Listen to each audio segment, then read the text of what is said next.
Okay.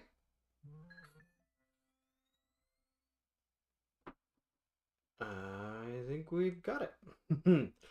Pardon the camera. It's the cheaper camera. But tonight we're going to be doing more Voice of Cards. I'm pretty excited about it. And then on Friday we have the special stream that I will talk about more later. But first, let's do the housekeeping.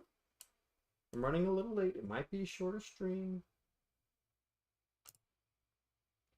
May, it's just busy. Here we go. Stream manager. Edit stream info.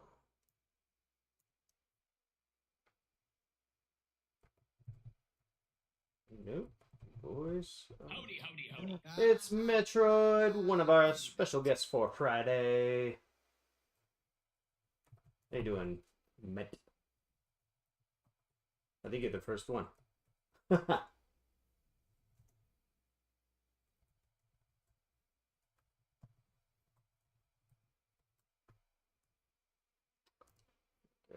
Voice.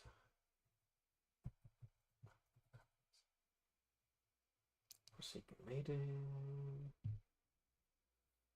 Metroid says, I'm doing great. How are you, my friend? I am busy. But that just... Me being busy is just what happens in May. When you have kids, May is when everything winds down. So I've been going to dance recitals and orchestra concerts and gymnastics meets, and we did a piano recital tonight. So just stuff. Well, and it's not bad. It's just a lot. So yeah, it's busy.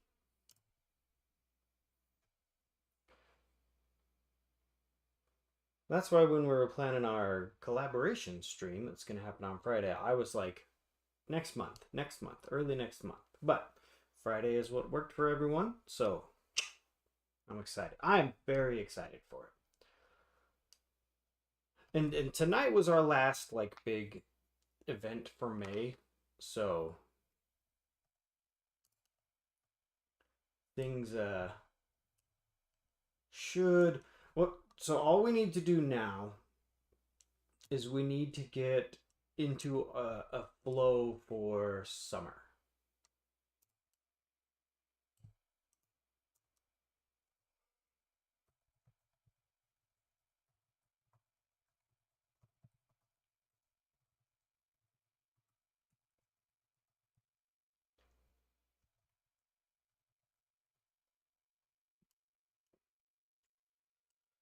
Oh, I forgot to open that program. Let's grab it real quick. But yeah, I should put out in the channel and be like, hey, just confirming. I'm pretty sure everyone is still game for it. Aha! Good. My wife and I finished that little task you sent over. We were going to send a text message saying, hey, we got that done. But right after we finished it, Jarrock gave us a call and said, hey, I'm coming to your house. And, oh, good. She's on top of things. So, yeah. It took me a while to figure out who Tech Child was. I did not know that was your husband. Yeah, he told us. Man, that... Oh, what a day for him. Ooh, yeah. It's just been a crazy time. I work in tech, and over the weekend, I had a bunch of friends and coworkers just post that they were open to work. A company I used to work at, Fishbowl, went through layoffs, and so I texted some of my friends and I was like, "Are you guys okay? Are you holding up? Do you guys still have work?" And a few of them said, "Yeah, I'm okay. We had layoffs," and a few of them are like, "No, I'm looking." And so I spent a little bit of time over the weekend looking around and sending over jobs for people All right, what am I doing? Oh yeah, streaming thumbnail. That's right. That's right. And save. So yeah, just wild. But so Jarok dropped by. We did some chores. We made sure to feed him. He was like, you can't leave. I mean, he arrived just as we were serving tacos to our kids. So we were like, all right, stop, have some tacos. And then he made it back home. So I think that's all the housekeeping.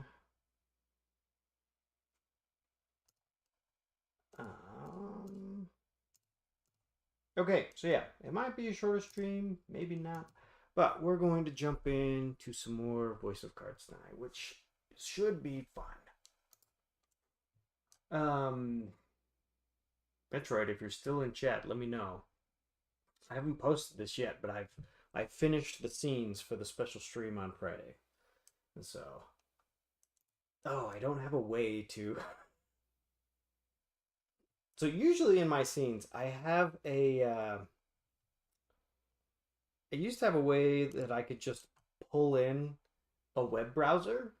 Let's see. Nope. Nah, it's not there anymore. But I don't have that anymore. And I need to put it back in. If for no other reason than to just put stuff there. You wake up from an uneasy sleep. Because when I open up... let's scooch this over. Because the way it works now... and this is going to be tricky. So I have my widescreen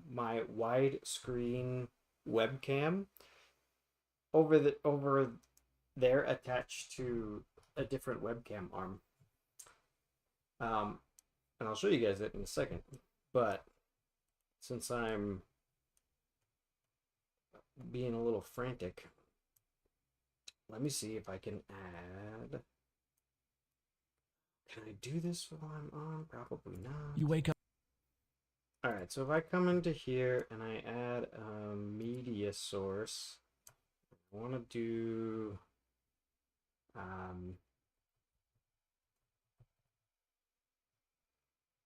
can do this one, and then I can find the file. This one.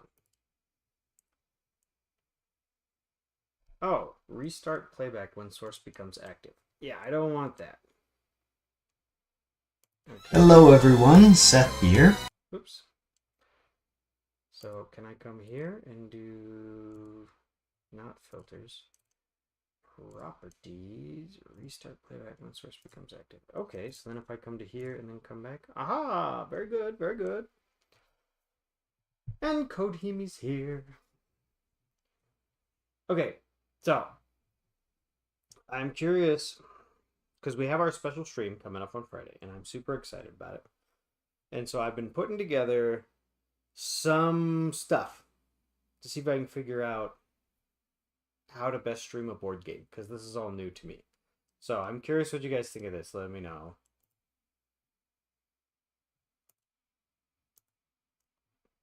Nope, it's not. Play. Hello everyone, Seth here. I wanted to show some of the prep and some of the hopefully clever solutions I've come up with for streaming a board game. That's very loud. So I have my scenes, so we're going to be playing the dungeon. It's a 4-player game and I will not be playing. I will be running the game and my 4 friends that will be playing with it. So here's a scene with me and the 4 players that will be in on it. So we have this for when we want to talk, and then I have another scene that is just the board game table. Now I'm playing this on a card table, which is essentially not enough room for a game like this, so I've tried to come up with some solutions. One of them is that you can bring elements in and out. So like if I need me to be out of here so that we can see more of the table, I can do that. I can also pull in the guests, so we can just pull them in on the side. And let's say we need to see more of the table, we can jump them out again. So I can pull them in, I can pull me in. There's also health in this game, so I have a little health aid down here so we can all keep track. But if those get in the way, then we can just get rid of those and then we can see the entire table. So another solution that I have is the camera that I'm using is a wide angle camera, and I have it on this flexible webcam arm.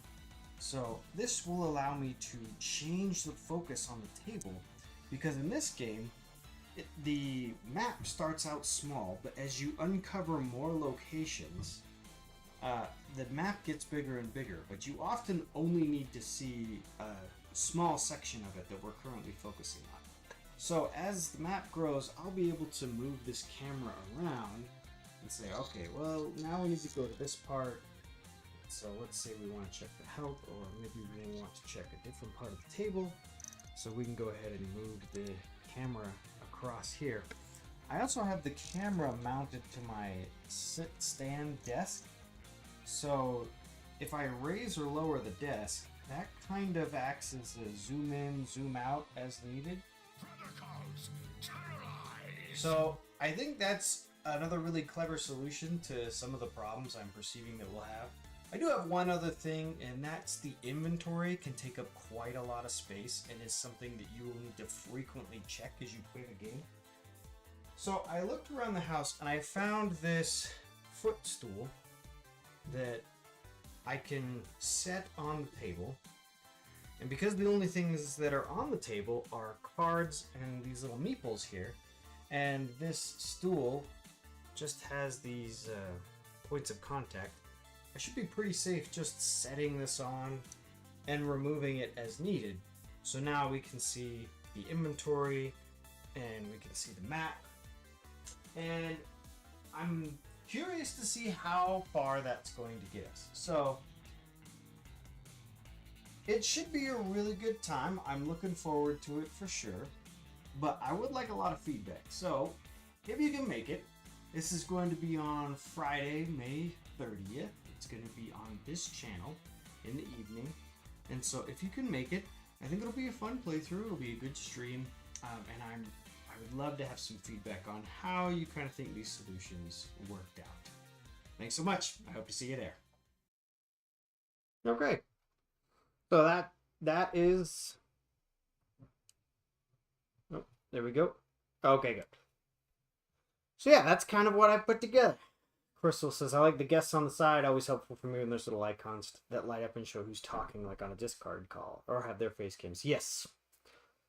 I always try to convey as much information through what is essentially the UI as I can. So each one of them will have a border showing the color of their meeple. And yeah, and Pixel Knight's here. This is Terrorize. I had to keep you on your toes. But yeah. So I'm excited to see how this works. So this is why we have the smaller camera.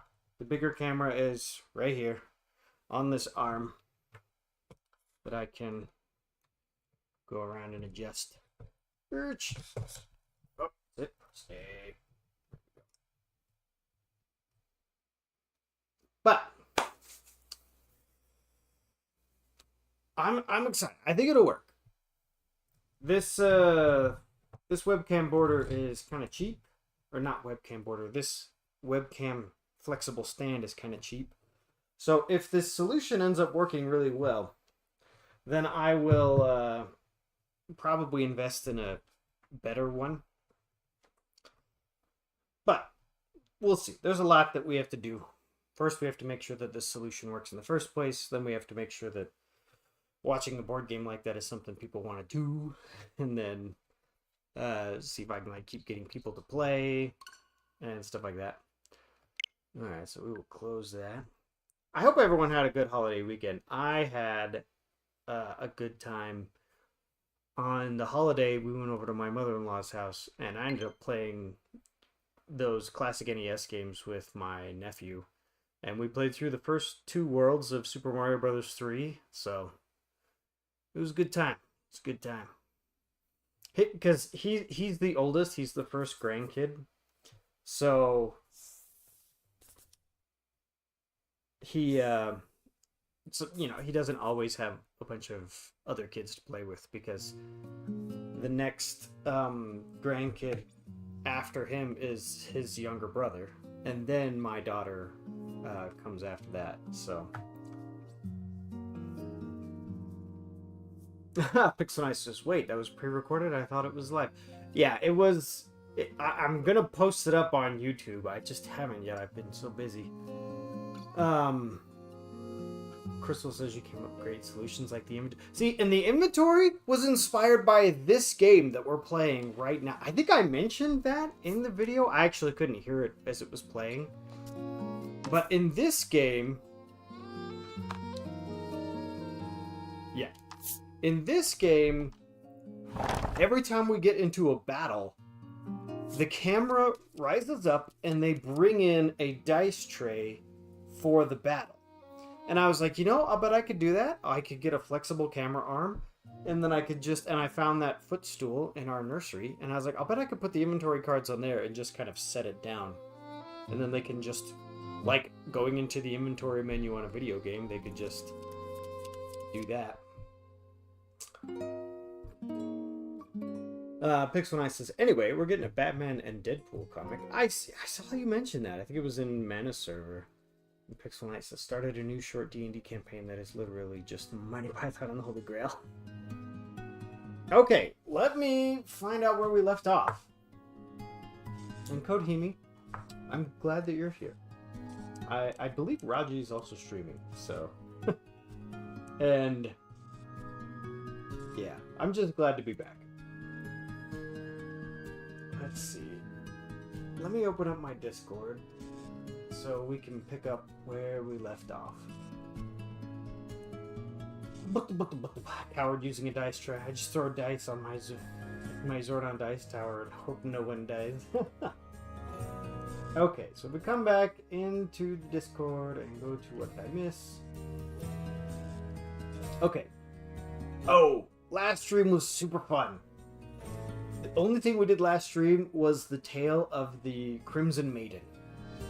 So, this is what I wrote. We journeyed west and came across a land of red-clad people that were obsessed with swords and fighting. The Maiden was a boy, and his attendant was a man fully clad in red armor. The boy got no respect, but the talk in chat was on this weird monster that seemed to have a flesh loincloth. As we progressed, this became one of the great examples of just enough of it was open-ended for us to get a lot of different predictions on what was going to happen next. But we knew that in the end, we would get what we came for. We were really in for an anime this time, as we fought in a tournament arc with a satisfying ending that included a twist. It was fun to play through the entire story in one session. Next time, we will return back to our home, Omega Isle, to check how far we've come. And here's where we are. We are on Omega Isle. And our objective is to go to the village. But not before having an event. Ooh, open air. Open air stall. Let's take a look. This has always been good. I haven't had it, like, come up with some big negative effect. As you peer into the stall, its proprietress calls out to you. This is an exchange stop. We'll pay good money for whatever you have. But this determines the price. Revealing a die in her hand. So wholesale price is still good, but if we can...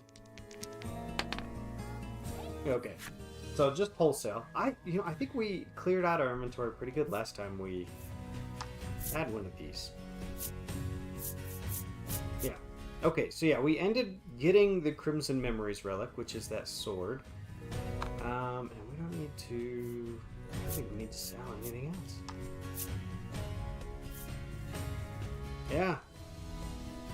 Maybe we'd sell stuff if we could sell it at a premium, but when she says you could sell wholesale, it means you can sell it for the same price that you could buy it. You find yourselves back in the village Laddie had hitherto refused to return to. You got Lack on her shoulder there. Pixel says they're actually doing two versions of the comic, one by Marvel and one by DC. Interesting. One is by a writer I love, and the other one is the writer who made me quit Amazing Spider-Man after a decade. Oh no! Okay. Let's jump out of the Discord. Her grip on the Crimson Maiden's relic tightens. Her face is taut and determined. Laddie sets foot in the village, not even bothering to have Lack transform her face with its shape-shifting magic. I think that's what happened last time we came to the village. She refused to go in until she was properly disguised. So she wouldn't tell us why. A woman says with no small amount of displeasure. What a warm welcome. Okay.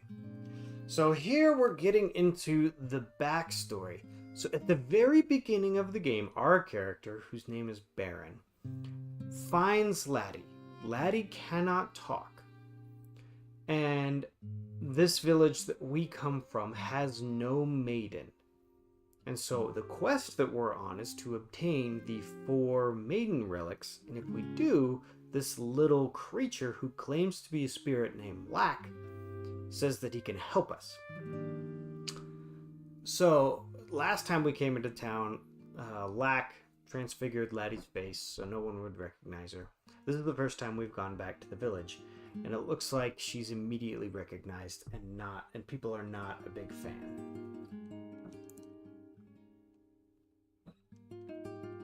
The woman heads out of view towards the center of town, as if fleeing from Laddie's very presence. You know that Laddie, for her part, wants to become a maiden so she can protect these people. You just hope you can get that message through to them. Convince the people of Omega Village to formally recognize Laddie. Recognize her as what? As a person? Okay. Go away. We can't even share the same space as that villager if we... Oh no, we can't. Begin introducing Laddie, only to be rudely interrupted. I'm busy, the old man snaps. Never mind, we can share the space, but as soon as you get one space away from an NPC, they tell you to scram. What an eyesore. Oh, this is just yeah, let's take a rest. Okay, so the go away and the what an eyesore, those are just random voices from the village that happen as we travel around. I wonder what the village elder has to say. There you return. You're a failure. You begin introducing Laddie, but the boy cuts you off. Look, I'm sorry, but you need to leave. The frankly heartless reception Laddie receives begins to weigh on her. Her head hangs low. Her resolve from earlier, now a distant memory. Whatever happened here? It's frayed her relations with the village, even more than you thought. You all decide it's best to leave the villagers alone for the time being, and instead, search for her mother's personal effects. Her mother's personal effects. I don't think this has been brought up before. Is it the mayor? Okay, good. Hey, welcome back. Certainly glad you could join us today. This is just a warm welcome in New Jersey.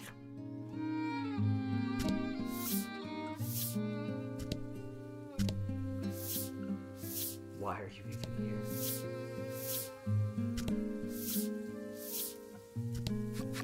Laddie leads you to her home, which turns out to be the home of Mayor Grief. Oh, this is her home? I think that's new information too. You always considered yourself close with Grief, and yet you had no idea he had a daughter. Yeah, what the heck? You open the door to a completely silent house. Grief must be out. Laddie enters what is ostensibly her home, with the soft, suspicious movements of a thief. Where are the personal effects of Laddie's mother? The kitchen, the storeroom, or Grief's room? Storeroom? The storeroom is full of gardening implements and tools used to perform fixes around the house. The village as a whole may be in decline, but it owes its pristine houses and vibrant flower beds to the tireless efforts of its mayor. Alas, you see nothing that could be the personal effects of Laddie's mother. You move on to another room. All right. We'll say the kitchen. You enter the kitchen to find Lack noisily munching on a piece of fruit as it scrounges around the kitchen for more to eat. Silly Lack.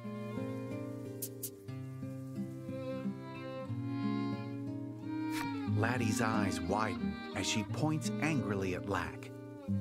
You can feel her saying, "Quit eating other people's food, you animal."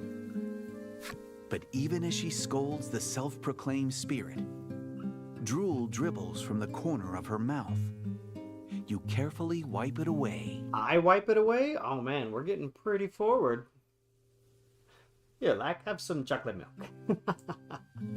You search the kitchen, but don't find anything all that special.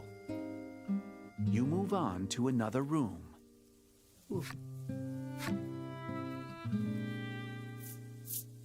You step into Grieth's room. Sunbeams from the window play across an immaculately organized desk and tidy bookshelf. That's right, I'm so romantic. I was wiping drool off of her face. Pixel Knight says, how does Lack's digestive system work? I don't know. You all search for her mother's effects, doing your best not to disturb anything. Why do I get the feeling we're about to get caught? Laddie tugs insistently at your sleeve. Has she found something? You turn to her. She holds in her hands a weathered book. It looks rather like the one she's been making a picture book out of. This is it. You both might finally learn something definitive about her mother. You gently open the cover. What are you doing here? The master of the house appears, his eyes wild with suspicion, darting between you and Laddie. Now remember, we're friendly with this guy. At the very beginning of the game, we were running errands for him, fighting off monsters that were invading the town, and, we were on good terms. You insist that you can explain, if he'd just give you a chance. Unhand that diary immediately. Get out of my house. Get out of this village. He roars, clearly not willing to give you that chance. His face contorts with demonic fury, tears forming in her eyes at the sudden and incomprehensible rage emanating from the man. Laddie runs out of the room. You give chase, not sparing a single moment to contemplate what could possibly cause someone as kind as Grieth to become such a monster. Ooh, the mystery deepens. I'm calling that this is probably why whatever incident happened all that time ago is probably when Laddie lost her voice. Either the incident caused her to lose her voice, or ever since then she's been so ashamed that she just hasn't spoken.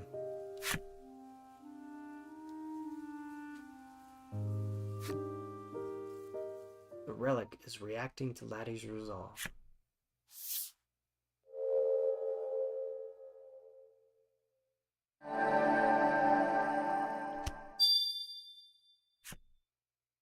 Laddie's Omega Staff transformed into the Omega Memorial Staff.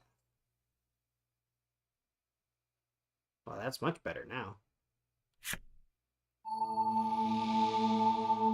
I steeled myself to return home, where my father's roars filled the halls. Laddie gained painful memories of her family.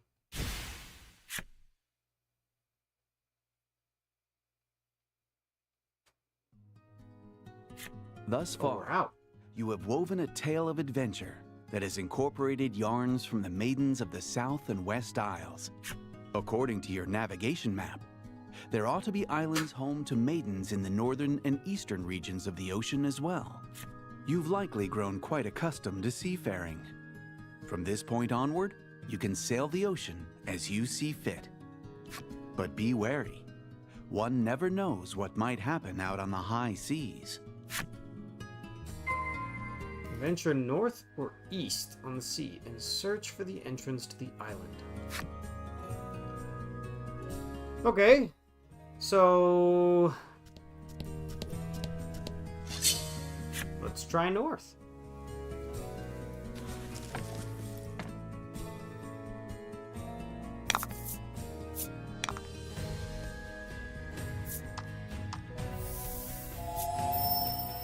Oh yeah, this guy's gone.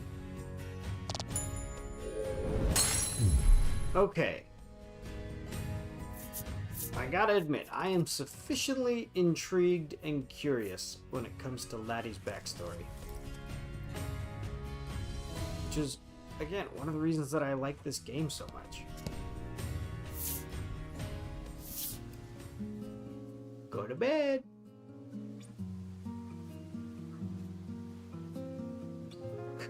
You can't bring the baby down here. Wait, what was here before?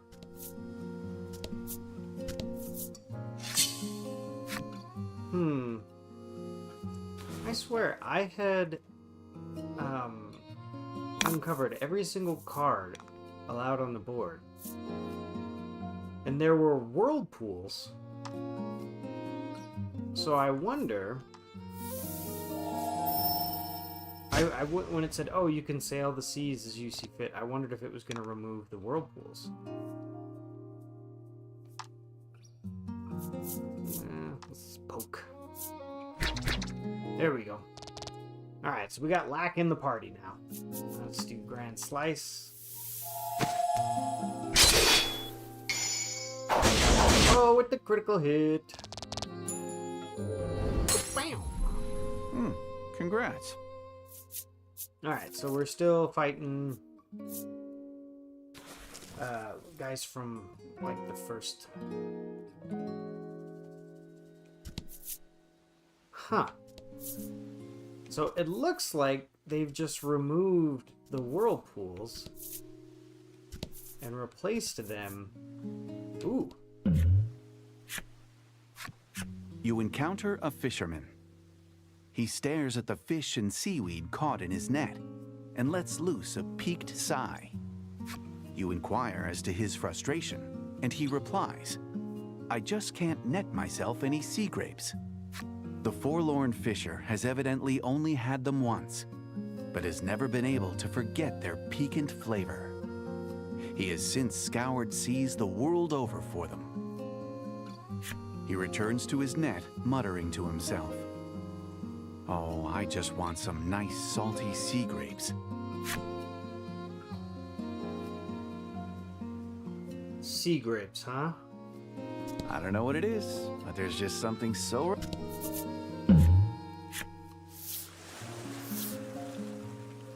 A large chest floats in the water before you, no more than an arm's length away. Reach out and grab it? What's the worst? It's a mimic? Yeah, let's grab it. You take hold of the chest and pull the board. When you do, the lid springs open, and a monster leaps out, enraged that you have disturbed its slumber. Yeah. Yep, see that motion where it comes in and brings the battle in? That's what we're going for. Man, these guys you saved it. Yeah. I wonder if Blizzard will just take them all out.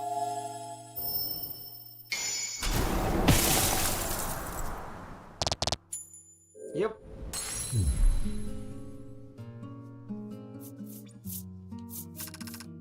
Yep, a good warrior wastes no time indeed.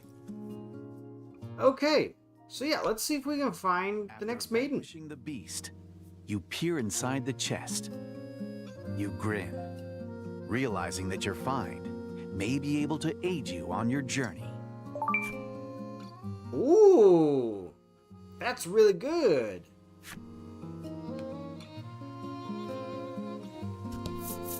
All right, so yep, right now we're just exploring. Found another shipwreck. So we need to find some sea grapes. Somebody write that down. If we find sea grapes, we need to go back to that shipwreck. Let's see. Yeah, let's just run away. We're guaranteed to run.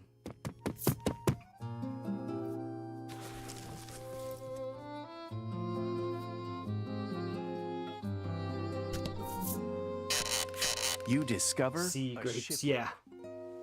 You climb aboard and begin Ooh, searching nice. for anything useful. $2,000.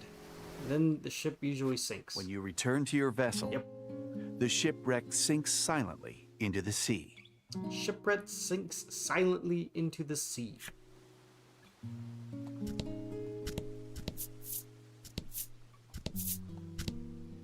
Ah, the great. Enemy appears. Oh.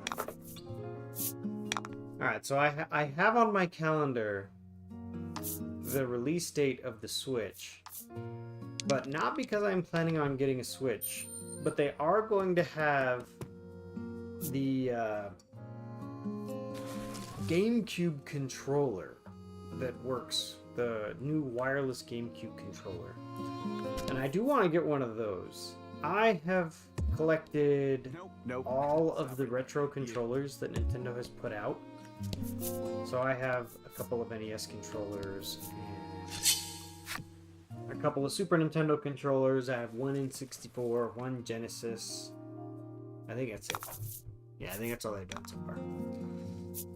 So I have all of those, and I really enjoy using them when I play those old classic games. So I do want to get the GameCube controller when it comes out.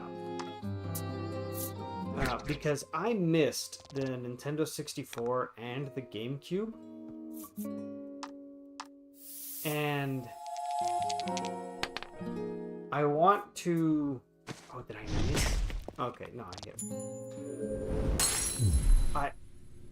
I want to experience those libraries. And instead of the N64 and the GameCube, I had a PlayStation and a PlayStation 2. So...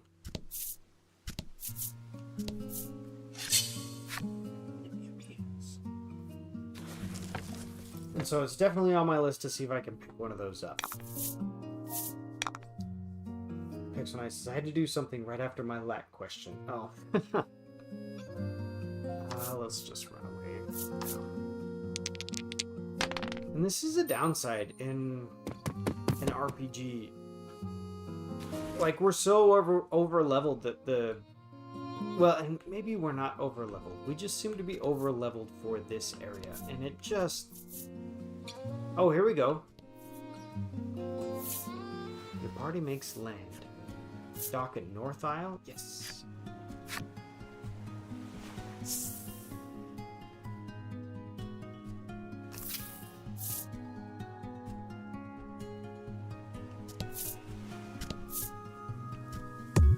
No, not that way. Ooh, round mountain ridge. Goods bought here? Nah. You weren't really looking to sell anything. Yeah, we don't have anything to sell. So you ignore it and go on your way. Ooh, into the forest.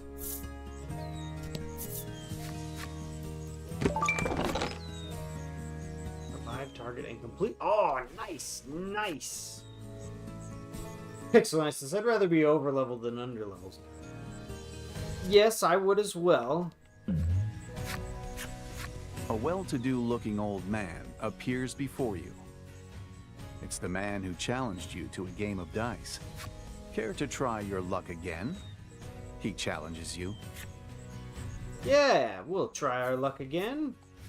You decide to tempt fortune. I don't even remember what happens. The Did we win rules are last the time? same Did as we last lose? time. If you can roll the designated pips or higher, you win the prize at no cost.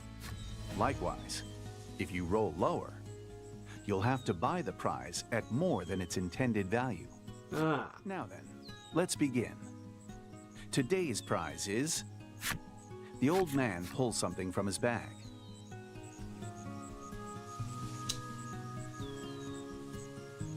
Okay, okay.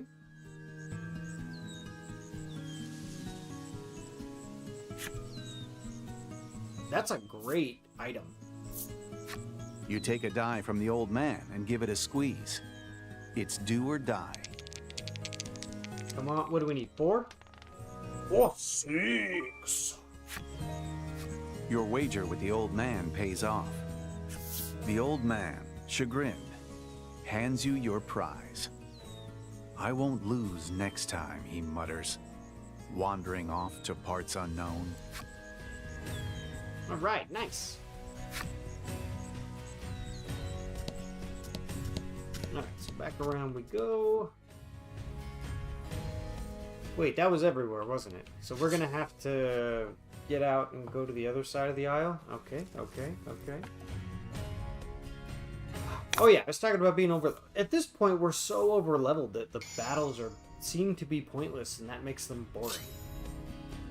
Now that we're on North Isle, it looks like the enemies are back up to where, you know, they're a challenge, and we'll get a decent amount of experience from them. But... Fortune favors the bold. Let's go with poke. Alright, Lack. Get him!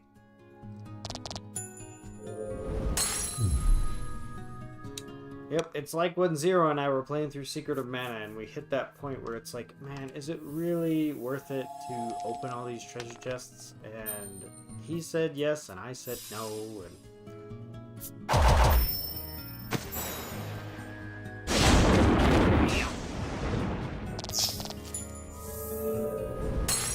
Pixel also makes the dream work. In my new D&D campaign, I haven't seen Monty Python, so I didn't realize what was happening until the Black Knight bit. Even though everyone else was quoting it, and the DM pulled out the script from their iPad. Aha! Yes, the Black Knight. What does he say? I'll bite your legs off. I do remember thinking that was so funny when I was a kid. It's been a long time since I've seen Monty Python and the Holy Grail. You see ripe fruit. Will you throw the stone? No. If we throw the stone and we make it, then we get healed, which we don't need to be healed. And if we throw the stone and we miss it, then we take damage, and again, we're fully healed.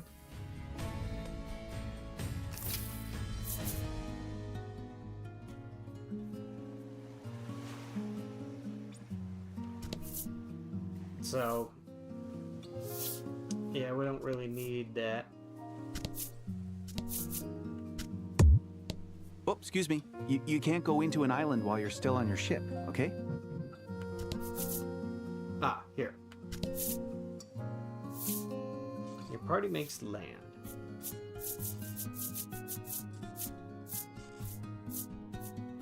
After a long voyage, you happen upon the North Isle. On the North Isle, you will hear the tale of a maiden in white. All right, we are going to start the Ivory Maiden's tale. Yeah. Excuse me, you're in a ship, you idiot.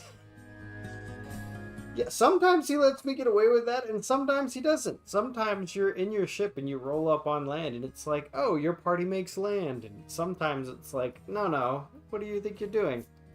Very well then. Prepare to go ashore. Okay, so tonight we're going to start the tale of the Maiden in White. I don't know if we're going to get to the end. Home to a range I don't know how engaging it's going to be, but it's going to be fun. The grandeur of which serves as a constant reminder to the residents of just how small they are.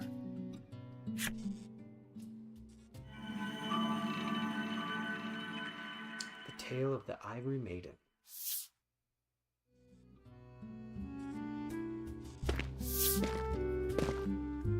There's our ship. Having grown accustomed to life on the ocean, Laddie helps you prepare to moor the vessel. Lack, meanwhile, continues to laze about within the confines of Laddie's hood. Looks like Lack won't be needing dinner tonight, you muse to yourself as you unfurl the map. From the wharf, extends a well-maintained road, which no doubt leads to civilization. Oh, Pixel Knight says, I thought Laddie would end up being the white maiden. That makes sense with her, what do you call that? It's like sleeves and a hood, but that's it. So does that make it a high-cut jacket? I mean, what would you call that? Follow the high road out of North Isle Pier and explore the area. Okay, so as you guys know, I usually like to uncover every card as I go. But instead, what if we just followed the directions? What if we just stayed on the road?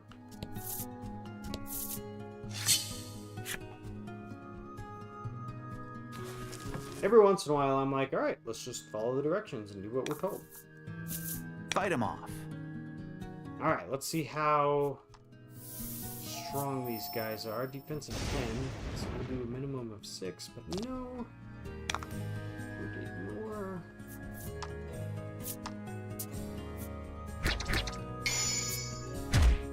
Ooh, critical poke. Let's do a grand slice. I'll take out blue fungus. Leave goblin with the metal bat.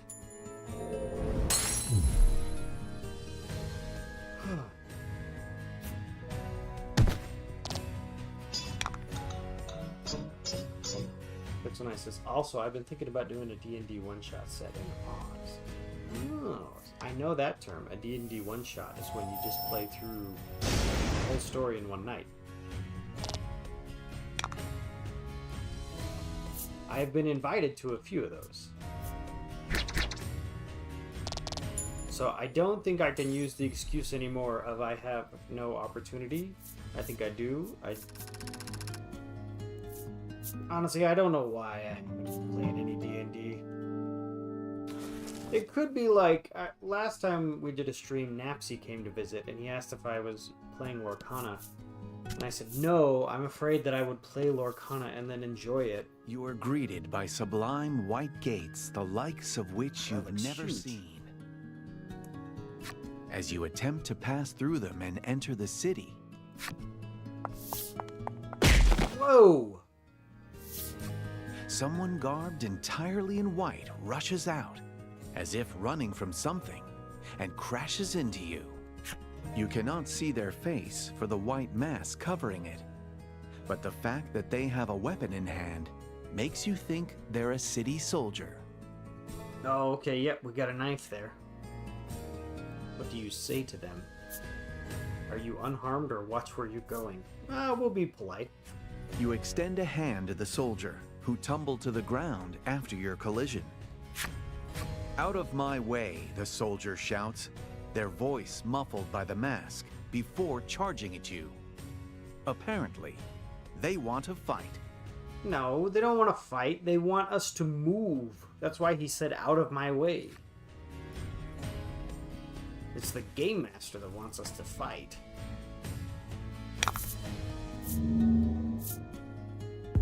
Okay, 24 and 11.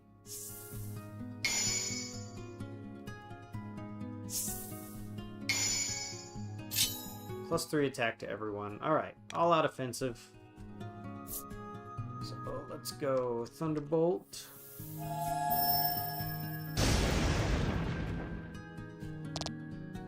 Pixel Knight says, my group technically does one-shots, and they always end up being so long they become 2 or 3 shots. Excuse me. Yeah, when it comes to Lorcana, I was telling Napsy, I'm afraid that if I try the game, I'll like it. And if I like it, then I have to become invested in it. And if I become invested in it, then I'm kind of all in. Ooh, nice, critical. And I don't want to, because I know, here's the thing about D&D, I know that if I play it, and I enjoy it, I'm gonna want to be the DM. I would rather, like, run the campaign and come up with all the stuff, rather than participate in it. Not saying that I would never want to participate in a D&D campaign, But I'm the kind of person who finds just as much enjoyment in running through something like that. Like in the game we're going to play on Friday, I will get just as much enjoyment out of essentially being the game master for the game than if I were to play through the game myself, which I have already played through the game. And I enjoyed playing through it, but I enjoyed playing through it by myself. I could go at my own pace, and there were some times where I was less interested in like following the main story and wanting to do a side quest or figure something out and whatnot.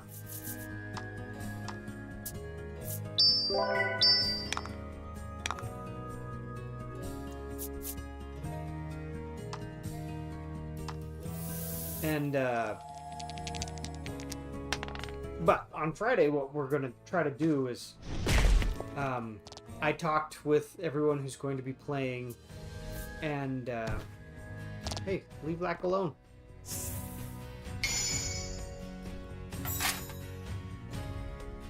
And we agreed that we would do a longer stream. So I've told everyone it should go for about 3 to 4 hours. I'm going to try to if they get stuck, give good hints and whatnot, so that we can get all the way through it in one session. Because this one is a lot more about the, okay, and a lot of the stream on Friday is, can I pull it off? Can I do a board game stream? Can I do a stream where I guide people through this? Because there are other games that I think would be fun to stream. One of them is Forgotten Waters. I think it'd be really fun. That one plays up to 7. So we could have 7 people together playing through that game.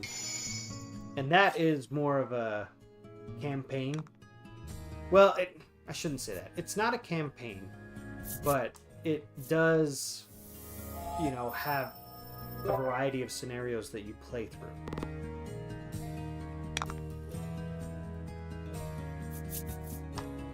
And so I think it's really cool, and it would be fun to stream a game like that. Yeah, I've played through all the scenarios with Chrysalis and her husband Techchild, and Zero was in our group along with our friends Jarok and Night Fox, and we played through all the scenarios, and it was super fun.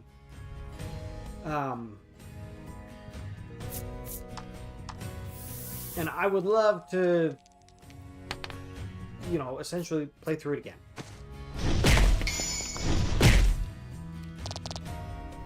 By the way, Chrysalis, I got the latest update on the Wandering Galaxy game, and they are 75% done with the audio. Currently, my group is waiting for them to finish the audio, and then we're going to play through Wandering Galaxy, which is a board game, but it's an open-ended sandbox narrative-driven board game where you play as freelance not space pirates, space freelancers, pretty much. Okay, we've beat up this rude guy. You parry the soldier's sword, then watch as they flee to the west. Okay, to the west. Let's try to go in the city. Into the city? Yeah. Let's at least walk in and see what's at the weapons and item shop. Crystal clear water runs through canals in the white-wreathed city. This place is far more beautiful than any village you've ever visited. Welcome to Alabaster City, the soldier at the gate greets, though his eyes don't even glance your way. You suppose he's busy monitoring the streets. Okay, the designs of all of the white NPCs are just gonna bring me back to the first game, where in the first town we had, the people who supplied the medicine and everything, and they were designed similar to this, and they were all clad in white. But you could see their faces. Oh, let's see. Pixel Knight says, I can understand that. The thing with me is I usually alternate and focus on specific things during specific times because of ADHD, though pretty much anything I'm even a casual fan of the really niche fun facts. Or, even if I'm a casual fan of it, I know really niche fun facts about it. Yes. Looks nice. Says I watched an entire video about season 6 of the season 6 Simpsons DVD yesterday and found it fascinating. Pixel Knight says, so it's basically a D&D module or pre-made one-shots. Yes, and I've described that before. I've said Forgotten Waters is the closest I've gotten to D&D. You do get a character sheet. You get stats. What? Okay, if it's nothing, then come in or go out. But don't just stare at me from the door. Oh, there's more of you. You two want to come say hi? Alright, come here.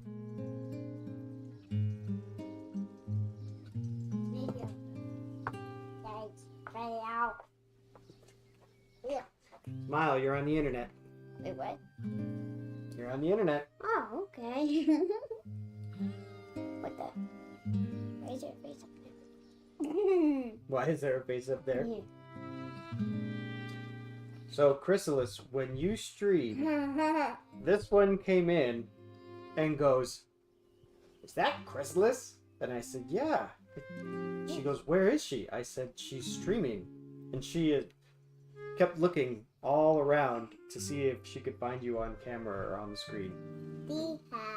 Yep, and she goes, I can't see her. And I said, nope, you can't see her, but you can hear her. All right. Oh yeah. No, who?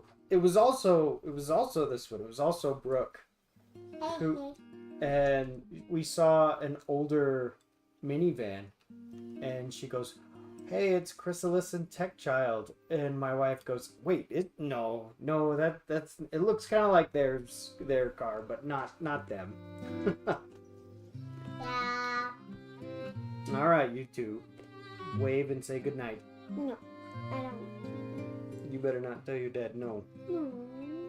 Summer just started. You don't want to be grounded. Okay, wave and say goodnight. No. All right. Good night. Good you two. night. That's right. See? Just do it like your sister. Okay, go to bed. Now. What? No. Bed. Now.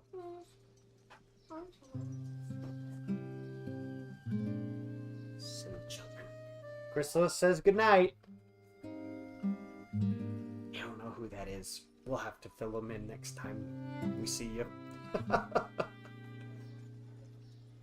Close the door. Close the door. Oh, where were we? Pixel Nice says, once again, I'm really hoping we run into the first game's character at some point as a cameo. Wouldn't be surprised. Okay. So yeah, Forgotten Waters is the closest I've gotten to D&D. You do get a character sheet. You do have stats. You roll dice for all of your checks and whatnot. But it's a lot more on rails and guided. As you look around, you see soldiers gathered in a ravaged corner of the city. Yes, they totally will. What transpired there?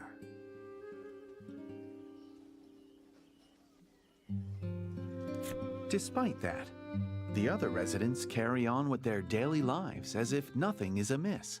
Wait, I missed The one. contrast strikes you as strange.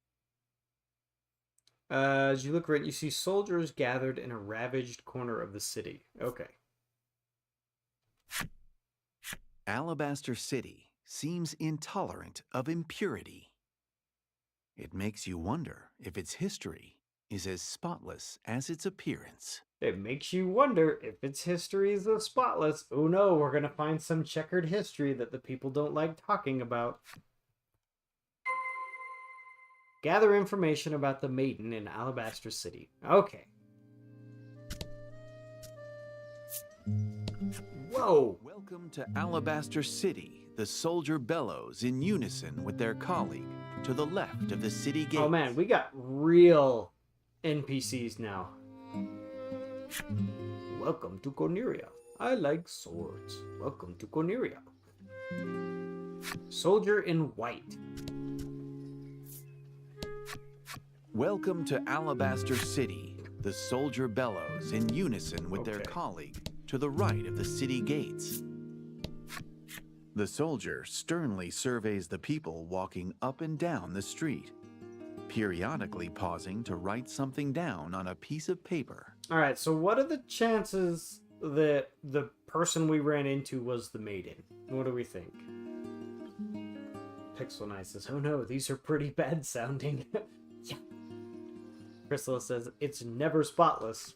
It's true. Knight in white. No, we can't go. Can't go where the trees are. And you can't go where the walls are. There's 2 accessory shops? The city is safe, thanks to the maiden and the soldiers, the girl exclaims. She seems to have not a care in all the world. What is in her hands? Are those... They look like conductor's batons. You know, Lack has a conductor's baton, and it looks like she's got 2 more, but there. And she's got, what, 2 legs, and then what are those 2 wooden-looking things? Girl in white.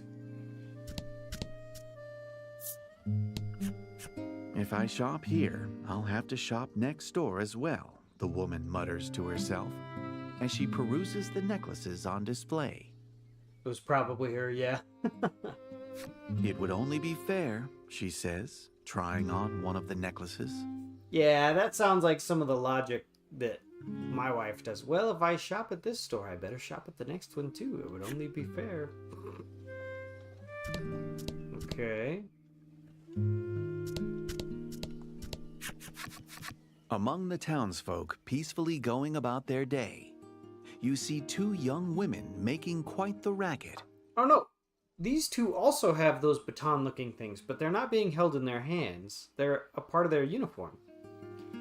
And this one with the white hair, it looks like she has a sword in her hand, so I wonder if this is the maiden. Pixel Knight says, never mind that the maiden or white mage is from Final Fantasy. Yeah. It's all your fault, one woman shouts at the other. Or whose white eyes mages? run with It'll tears. never work. They appear to be fighting. What do you say to the 2 women? Can't we all just get along? No fighting, Lack exclaims in a rare bout of righteousness. No fighting. Get out of my sight, you weird puppet, the woman retorts. You weird Lack puppet. is shocked. She may be right about Lack being strange, but you admittedly feel a bit bad for it. The self-assured woman is Lanka, the Ivory Maiden and keeper of the island's destiny. Okay. Lanka. The woman being berated is Krim, the Ivory Maiden's attendant. Oh, I thought it was the other way around. Okay.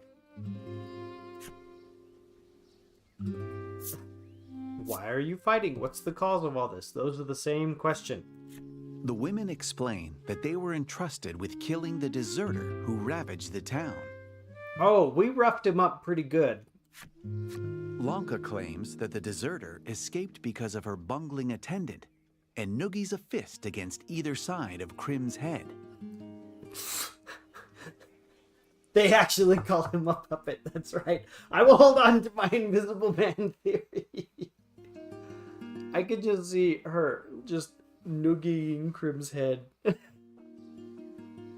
Noogies. Man, you know, last time we had a guy come through and ask about wedgies. Noogies, I feel like, are just something from my childhood that has not come up with my kids' childhood yet. None of them have ever asked about a noogie. I think if I said, hey, do you want a noogie? They'd probably be trusting and be like, yeah, I'll have a noogie, or, you know, whatever. It just seems to have not lived on. I don't know, maybe I need to go noogie my kids' heads a few times. Lanka gives your group a long, appraising look before whispering, "You'll do nicely." Ooh, whispering. You'll do nicely. Consider this a great honor, she continues. then orders you to help her in the search for the deserter. Go to bed. Huh? Oh, that? Alright. You gonna come say goodnight to the stream? May as well, your other sister's dead.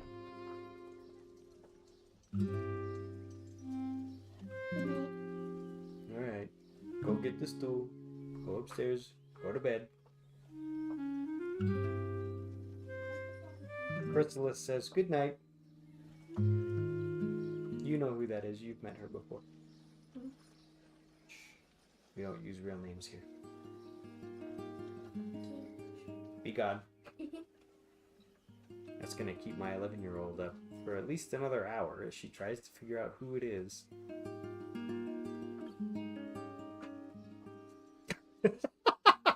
Yes, now go out. She got it right on the way out.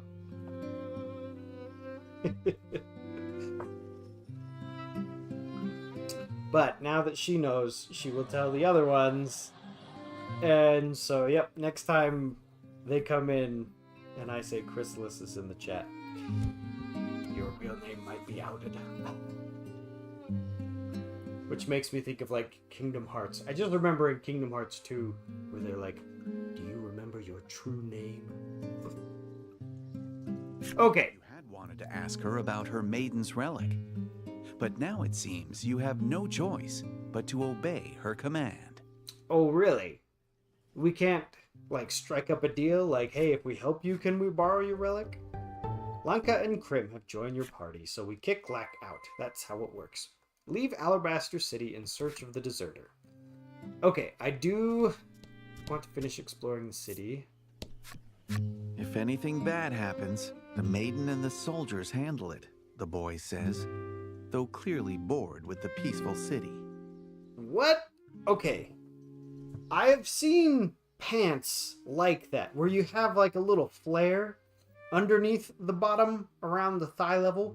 But what is that? I mean, that's a big flare he's got. And I'm really curious to know more about these baton things, because they're all clipped to the front of the robe like a pocket watch. Pixel Knight says, honestly, it would be interesting if one of the maidens was a full-on bad guy. I'm still wondering if we're going to find a maiden that's like rebellious, and it's like, I don't want to be the maiden. I don't want to go through the maiden's ritual. Boy in white. Okay. Oh, palace. This area is off limits, the soldier says, okay, stopping you in your tracks. Is that all the NPCs? No. Item shop. Armor. There we go. Do You you have a bunch of stuff in there. city clean? Crystal says that's a drug smuggler if I've ever seen one. Collect the refuse of passers-by. That's good. What a thankless task protecting Alabaster City's image must be. Oh, man. Alright, I didn't see a weapon shop. Your group enters a frightfully disordered armorer. Half-finished bits of plate, pauldrons, and other protectives litter the interior of the establishment. The owner and resident blacksmith is mumbling to himself. Someday, I'll forge the strongest suit of armor in the land. You ask him about this, and he proclaims that he aims to make a name for himself as a smith by crafting the greatest armor in the land, which will in turn help his business to flourish.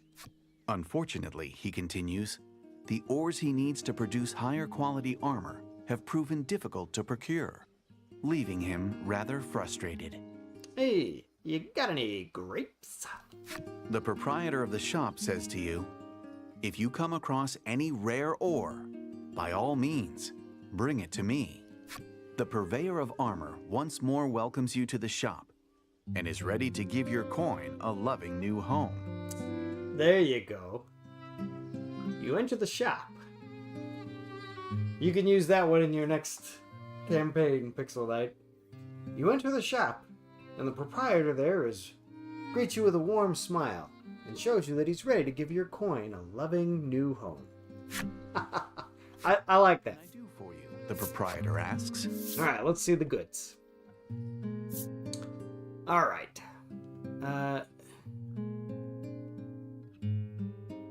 So you can see the stats down at the bottom. So if we equip this, our attack would actually go down by 10.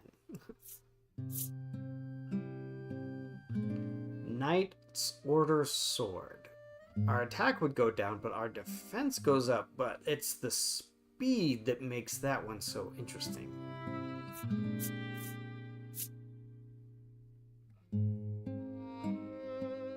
Knight's Chainmail.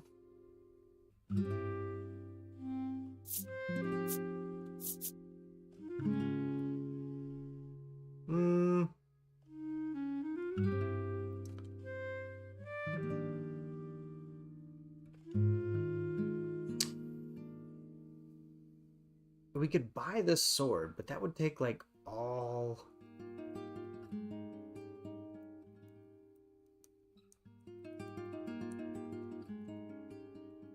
I don't know if it's worth it just yet.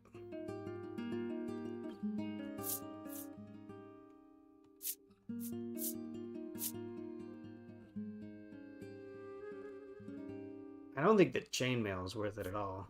So the question is, do we get the Order Sword? Yeah, let's get the Order Sword. Bye. Alright, so that is the bulk of our... Will that be all? The proprietor asks.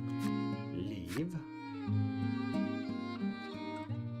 Alright, so let's do a quick check of the equipment. Okay. Okay, so yeah, we want the Knight Order Sword. And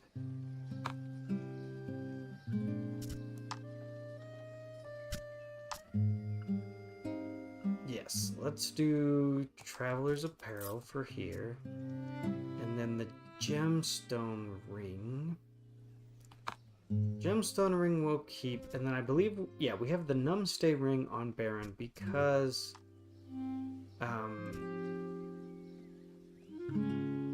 oh, we can give these guys equipment?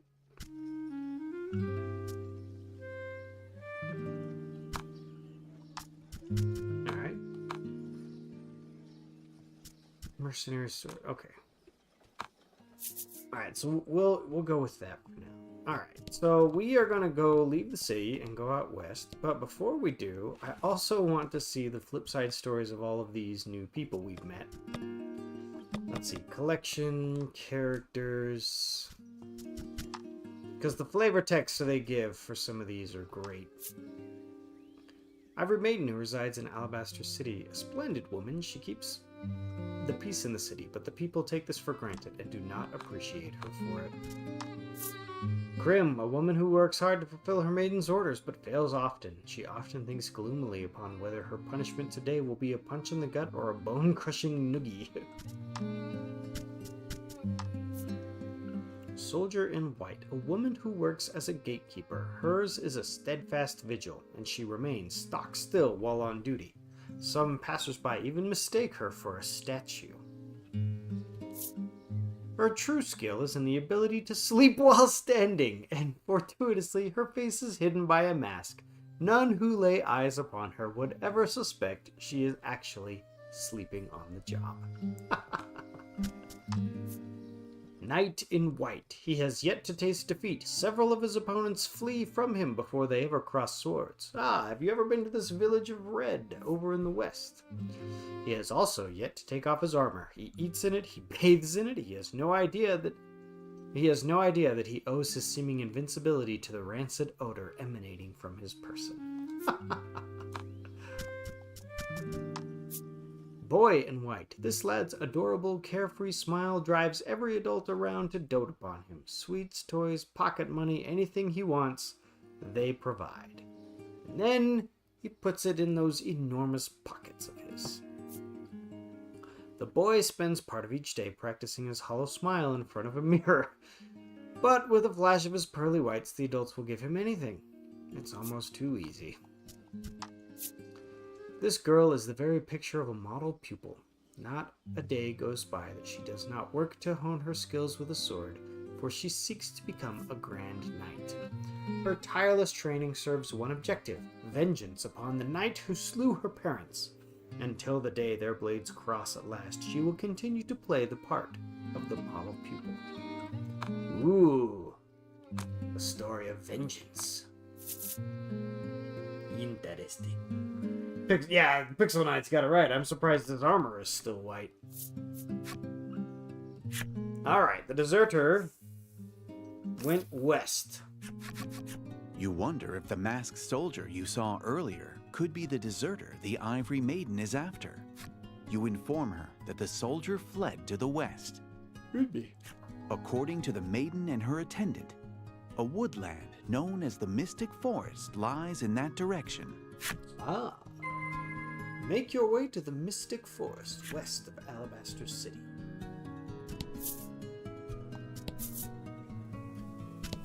Ivory Spirit Stela. This must be a stela of the Isle's guardian spirit. That is a very tall crown.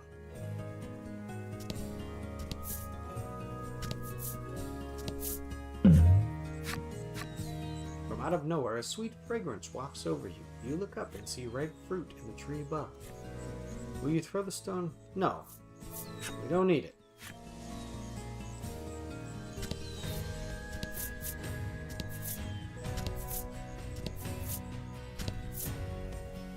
Alright, we made it to the other side of the island. Ahead of you on the path, you spot a woman crouched on the ground. It's that woman again.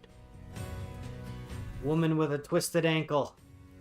It looks as though she's twisted her ankle. She looks up at you and asks, "Don't suppose you could spare any salve?" For her? Yes. Unfortunately, you have no salve. Oh! The woman rubs her pained leg and hangs her head, lamenting, "Oh, poor me." She won't take greater salve? It has to be regular old salve? Yeah, we only have quality salve. Part of me wants to run back to town just to buy one salve, just in case we run into this event again.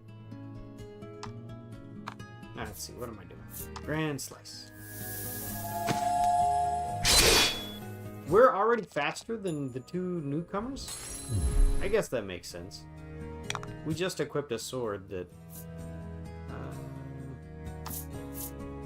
Oh, no.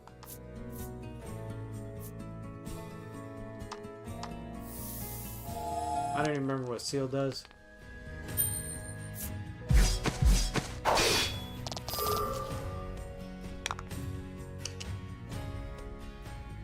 Contemplation, healing force, white... Oh, okay.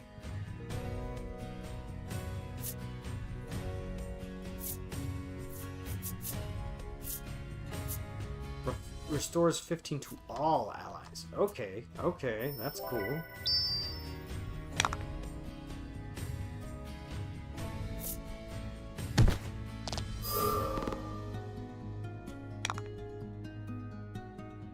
Alright, we'll do a Thunderbolt. That should wrap it. Okay, so nice. So they got caught up on the current Super Sentai, which is rare for me. That's okay. That makes sense.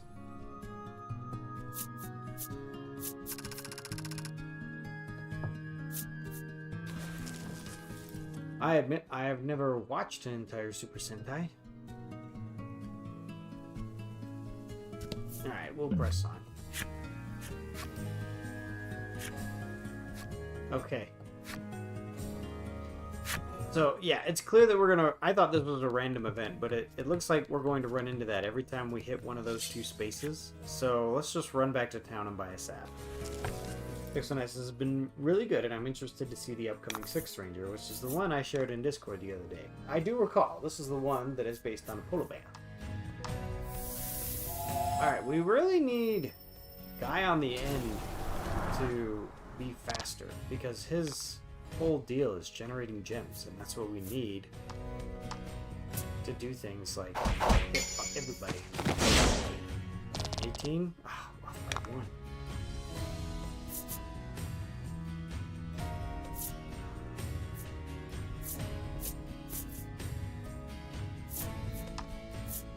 Light damage. I should. Right? Oh no, it is deal exactly 12. Okay.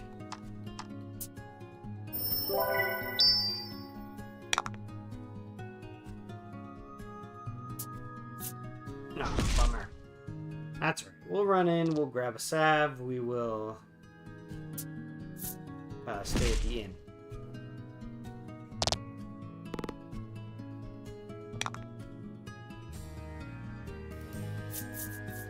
Alright, Blizzard will win the game for us, win the round. Because yeah, they've done rangers based off of animals before, and even some animals that are not dinosaurs. But yeah, never a polar bear.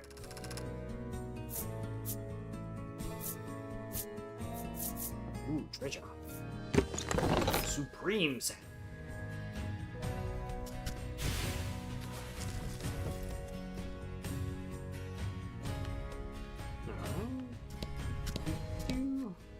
Enter the city, yes.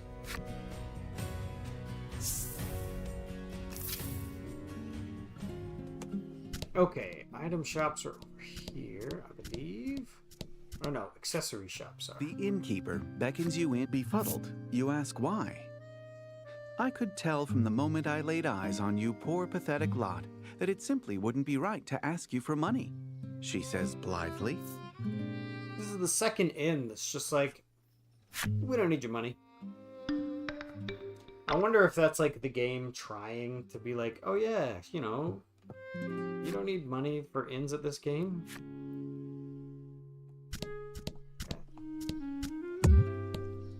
There's one that says, yeah, even in Sentai we've had bear rangers, but never a polar bear. Oh yeah, I think there was a bear ranger in, what was it? The Kung Fu one. Alright, we want salve. Yep, salve. Just one. We only need it for the event. Which is good, because our purse is pretty light.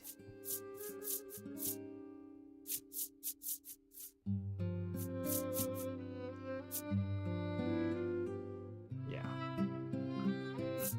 Okay. In RPM, the yellow was a bear. Okay.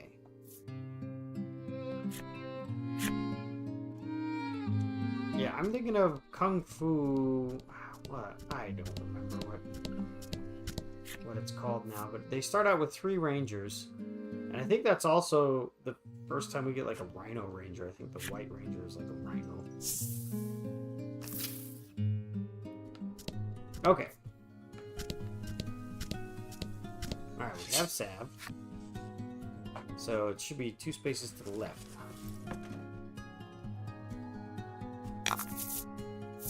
Oh no! The Yellow Ranger is also a bear in Season 3 of Mighty Morphin. Can't believe I didn't think of that one first. And they have Ninja Zords.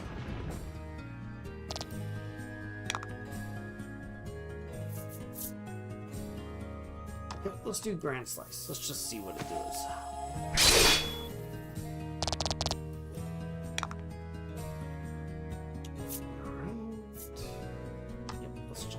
Damage. Go against the 6.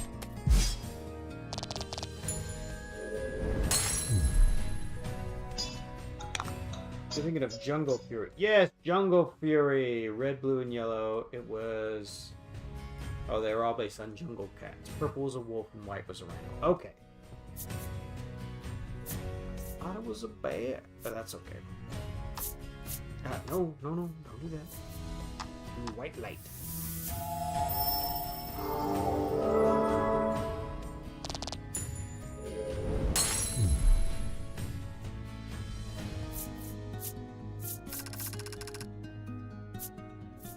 Yeah, when we were in the ninja season of Power Rangers, Their individual Zords just seem to be less memorable because they were like they never piloted them.